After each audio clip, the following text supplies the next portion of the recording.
ፔሬድ አልመጣ ብሎ ተጨንቀሻል? ይህ ቪዲዮ ላንቺ ነው። እንዲህ አይነት ችግር ያለባት ጓደኛ ካለችም ይህንን ቪዲዮ አድርሺ።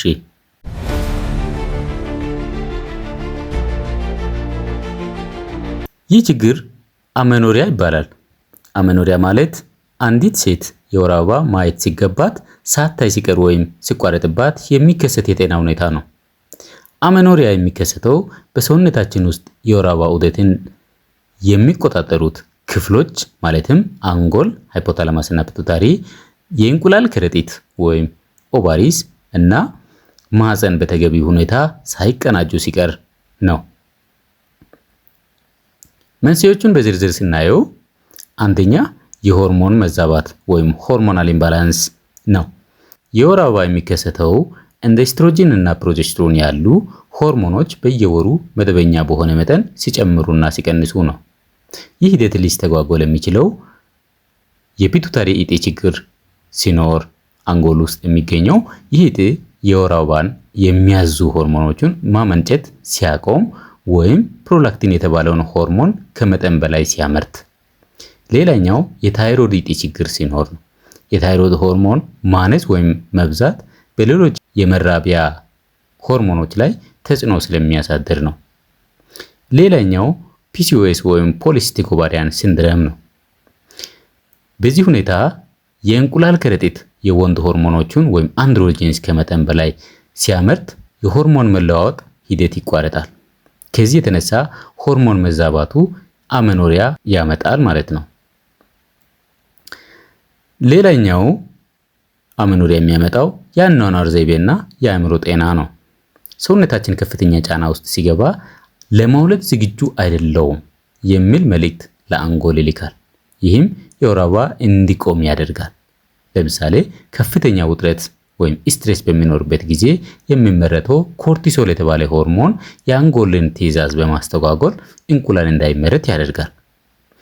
ከመጠን ያለፈ የአካል ብቃት እንቅስቃሴም እንደዚሁ ፔሪድ እንዳይኖር ያደርጋል ማለት ነው። ከዚህ በተጨማሪ የምግብ እጥረት ወይም ዝቅተኛ የሰውነት ክብደት ሲኖርም ፔሪድ ያለመኖር ነገሮች ይከሰታሉ።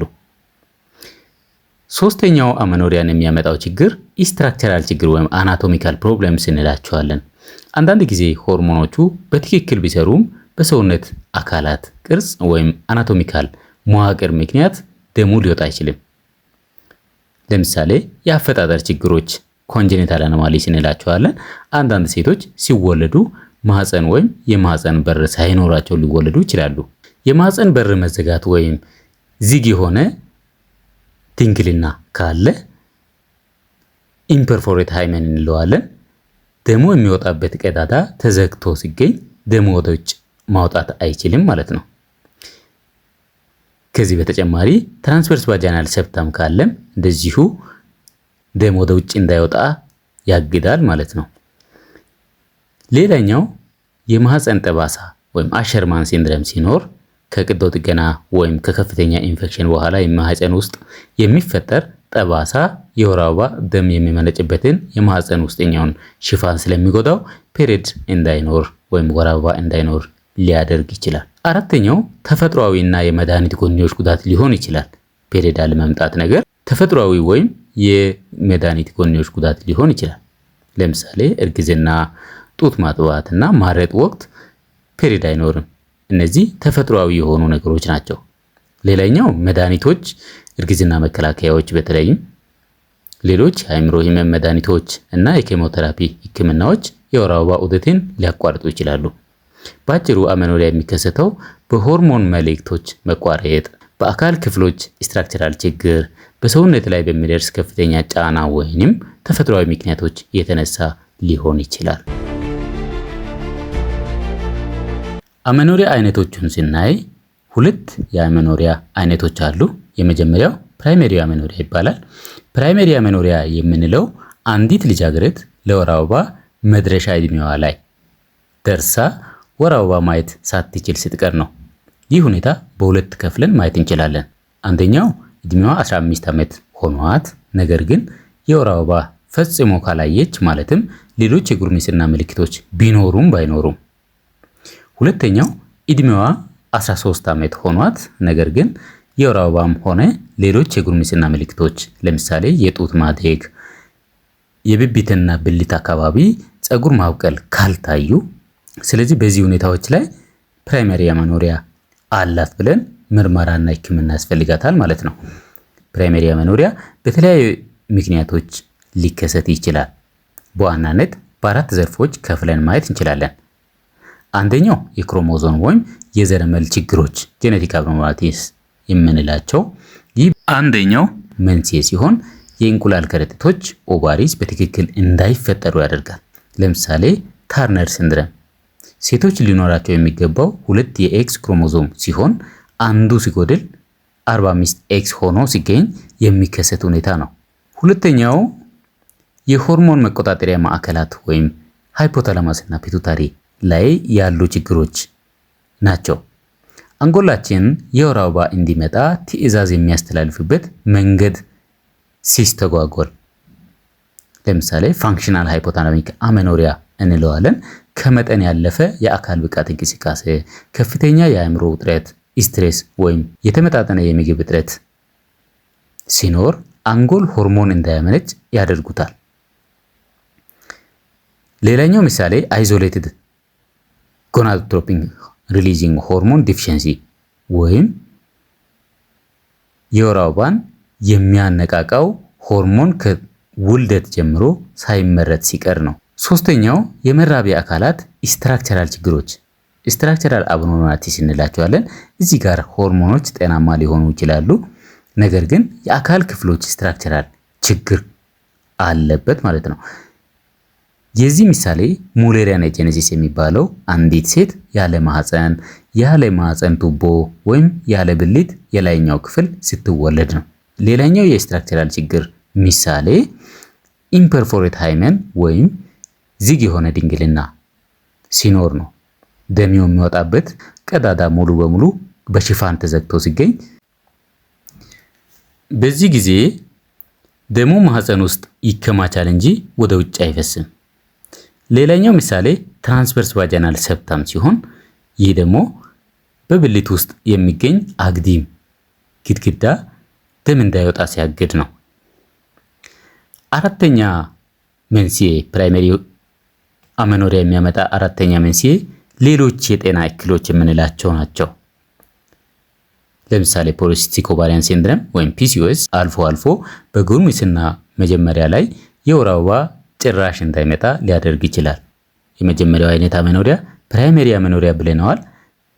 ሌላኛው አይነት አሜኖሪያ ደግሞ ሰከንደሪ አሜኖሪያ ነው። ሰከንደሪ አሜኖሪያ የምንለው አንዲት ሴት ቀደም ሲል መደበኛ የወር አበባ ታይባት ከቆየ በኋላ ለተከታታይ 3 ወራት ከዚህ በፊት መደበኛ የወር አበባ ካላት ወይም ለ6 ወራት መደበኛ ያልሆነ የወር አበባ ካላት ሲቋረጥ ነው። ይህ ሁኔታ ከእርግዝና ውጭ በሆኑ የተለያዩ የጤናና የአኗኗር ዘይቤ የተነሳ ሊከሰት ይችላል። ሰከንደሪ አሜኖሪያ የሚያመጡ ነገሮችን ስናስብ በቀዳሚነት በአእምሯችን ውስጥ የሚመጣው እርግዝና ነው። እርግዝና እንግዲህ በጣም የተለመደውና ቀድሞ መታየት ያለበትም ምክንያት ነው። ሌላኛው የሆርሞን መዛባት ወይም ሆርሞናል ኢምባላንስ ሲሆን ከዚህ ጋር ተያይዞ ፖሊሲስቲክ ኦቫሪያን ሲንድረም እናስባለን። እንዲሁም የታይሮይድ ፕሮብሌምስ ታይሮይድ እጢ ከመጠን በላይ መስራት ወይም ሃይፐርታይሮይዲዝም ወይም ማነስ ወይም ሃይፖታይሮይዲዝም የምንለው አለ። ሌላኛው ሃይፐርፕሮላክቲኔሚያ ይሆናል። ከዚህ በተጨማሪ የአኗኗር ዘይቤ ላይፍ ስታይል መጀመሪያ መግቢያ አካባቢ እንደነገርኳችሁ የአኗኗር ዘይቤ ሰከንደሪ አይነት አሜኖሪያ ሊያመጣ ይችላል። ከፍተኛ የሰውነት ክብደት መቀነስ ወይም መጨመር፣ ከመጠን በላይ ስፖርታዊ እንቅስቃሴ ማድረግ፣ ከፍተኛ የስነ ልቦና ጭንቀት፣ ስትሬስ፣ የማህፀን ተያያዥ ችግሮች ሊያመጡ ይችላሉ። አሸርማን ሲንድረምም እንደዚሁ ሰከንደሪ አይነት አሜኖሪያ ሊያመጣ ይችላል። ሌላኛው ፕራይመሪ ኦቫሪያን ኢንሰፊሸንሲ የሚባለው ነው። ይህ ደግሞ ያለ ጊዜ ማረጥ ሰከንደሪ አሜኖሪያ ሊያስከትል ይችላል።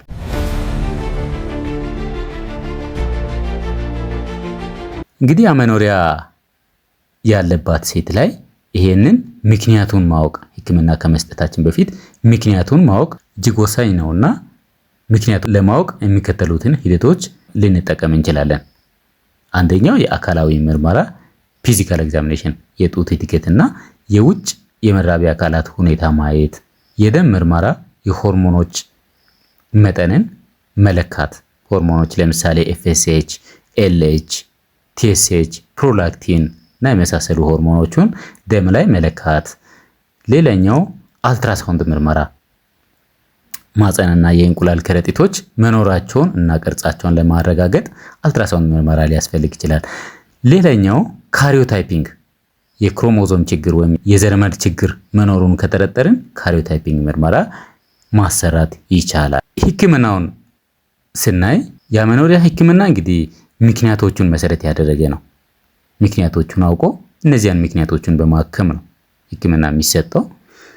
ለምሳሌ አናቶሚካል ችግር ከሆነ ሰርጀሪ በመስራት የተዘጋውን መንገድ መክፈት ወይም የጎደለውን ክፍል ማስተካከል። የሆርሞን እጥረት ከሆነ ሆርሞን ምትክ ህክምና ወይም ሆርሞን ሪፕሌስመንት ቴራፒ መስጠት።